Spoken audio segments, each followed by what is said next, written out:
Oppose it. Ian McKelvey.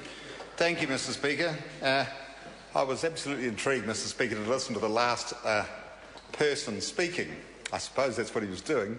He did start to talk about something extremely constructive for a moment or two, the cricket, which I thought was going to be really interesting. He wavered off, of course, into something that the Labour opposition, since I've been in this House, has spent hours and hours and hours doing, wasting the time of this House. And I did, Mr. Speaker, listen to Mr. Cosgrove tonight, making the same speech I've heard him make 7 times since Christmas. And it's beyond me to understand how Mr. Farfoy could get up there and accuse this government of wasting the time of the House, given the record of his associates. Anyway, Mr. Speaker, it is a privilege for me to get up and speak on the Electronic Transactions Amendment Bill. I, of course, don't sit on the Commerce Select Committee and have had no part in the discussion on this bill.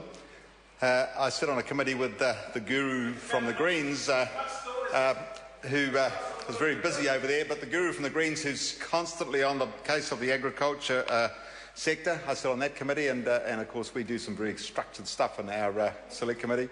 We pass the most important bills that keep this country running, like the Animal Welfare Bill, the Food Bill, and of course, to use one of Mr. Cosgrove's favourite terms, they are pillars of this country's economy. He talks about the pillars, or doesn't he, or the whatever. Anyway, Mr. Speaker, I did listen to Mr. Goldsmith tonight speak extremely eloquently about this bill, and I have then listened to Sian speak about this bill in no uncertain terms. He's outlined the whole process this bill takes, the process through which it goes through, and all of the parameters of it. I thought he did a wonderful job of that, and I was impressed with his speech, Mr. Speaker. Mr. Speaker, I'm old enough, I guess, to remember the time when a shake of the hands formed a contract. We've come a long way since those days, of course, and now you zap your little card across the top of a machine and it deals your money very quickly. That's what this bill's all about. It's about creating the environment for us to do business quickly, efficiently and effectively. And I can't help but go back to the Greens, Mr. Speaker, and think of the objection they have to bills like this and the amount of time they spend in this House tabling papers, Mr. Speaker. For a party that spends its life trying to preserve our environment, it is beyond me to understand why they would consistently, every day, table more and more trees in this House. And I think that's a great shame, Mr. Speaker. I think that for a party that ostensibly supports the environment, for them to be tabling paper after paper in this House seems extraordinary to me. That's the problem as well, Mr. Farfoy. That does create quite significant problems. And actually, I do have the privilege of driving through your electorate on a regular basis, and I do see there's quite a problem there, and I just can't wait for that road to get built, because that will definitely lower not only the CO2 emissions, but a number of other emissions as well, particularly the carbon emissions.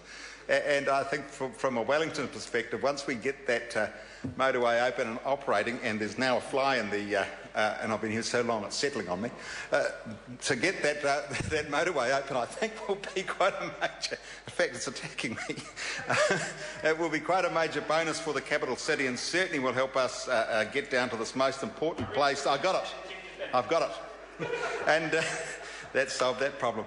So, Mr. Speaker, I'm very keen to support this bill. I just want to get on to the comments of Mr. O'Rourke. Mr. O'Rourke believes in policies that uphold public benefit and private interests, ahead of the private interests, and that's the statement he makes on his own website, and I was very pleased to hear him tonight supporting this bill. So for New Zealand First to be supporting this bill, taking it through the House with Mr. Goldsmith and of course the government, I think that's a pretty good effort. Mr. Speaker, tonight, across the passage here, we saw the Ritter Institute from from Palmerston North, really, from the electorate of Ian Lees-Galloway, but they live on my side of the river at Massey University. They were in there tonight with some outstanding young scientists. They had 6 of the very best scientists specialising, as they do, in food, innovation and health. And they were talking about things that will make this country a much stronger country. And I was most impressed with the activities of the Ridd Institute and the presentations they made tonight, Mr. Speaker. Without those sort of people working in this country, practising and putting into place scientific stuff that's hugely important to us, we wouldn't make the progress we need to make in this country, Mr. Speaker. And of course, the same thing applies to technology. And the electronic transaction bill deals very much with modern technology and the way our society has evolved. And of course, if you really want to get back to that cricket, for those of us, Mr. Speaker, who like cricket, we have had it's almost like made in heaven for us the last few days. And for people like Mr. King here, who are very keen cricketers, and in fact supports and props up the parliamentary cricket team, the last 3 months have been like bliss for us. You just can't believe that you could have so much success. So thank you, Mr. Farford, for bringing up the cricket. It's been an extraordinarily successful time for us in New Zealand. And of course, the other thing about sport is it emotionally prepares you for the doer bits of life. And those of you who participate in this House should play sport on a regular basis, because it will encourage good health and make you feel an awful lot better about what goes on. I just wanted to get back to Mr. Browning, who's still in the House. I don't think he's listened to one thing that's gone on this bill tonight. In fact, I'm sure he hasn't. I just want to get back to him for a moment, because he does make an interesting contribution to this Parliament, and his theories on agriculture are well worth listening to, Mr. Speaker. Anyway, to get back to the bill, I heard Dr. Yang speak on this bill at length tonight, talked about the way the bill's structured, the way it works, talked about some of the history of it, and gave me a great a background on it, I guess, because, as I said earlier, I was not on the select committee that dealt with this bill, and it certainly educated me as to what these sort of things do for us. Mr. Speaker, it's a very interesting place to be, this Parliament, and I think Members' Day particularly is an interesting time, and no, well, I'll get back onto rugby now. But it does give us the opportunity to bring things from our electorates, things that concern us, and things that concern us as members of Parliament into this House, and make a difference to where we're going in the future, make a difference to where the country goes, and have some little bits of influence on what goes on in our lives on a daily basis. Mr. Speaker, this government is committed to producing or creating an environment where we can thrive and do well as a country. It's determined to create an environment that creates less dependence, gives people the ability to make their own way in life and to sort things out for themselves. And I think that we have some extremely good policies in place to achieve that. We have taken a great lead in the last 3.5 or 3 years or so, and certainly the last 2 years since I've been in this House, we've taken a great lead in a lot of these things.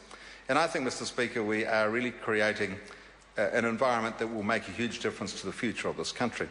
So, Mr. Speaker, we've listened to a number of speakers tonight on this bill, most of them speaking for a very short time, which I find absolutely ironic given the amount of stuff we've had to listen to over the last 2 years since I've been here from the other side of the House. Mr. Speaker, it gives me a great deal of pleasure to support this bill, and I want to congratulate once again Paul Goldsmith on getting this bill through the, or navigating it through the Select Committee stages and getting it into the House and through its second reading in one piece. Thank you, Mr. Speaker. I'm advised this is not a split call. Mr. Speaker, as my colleagues have said, Labor is opposing this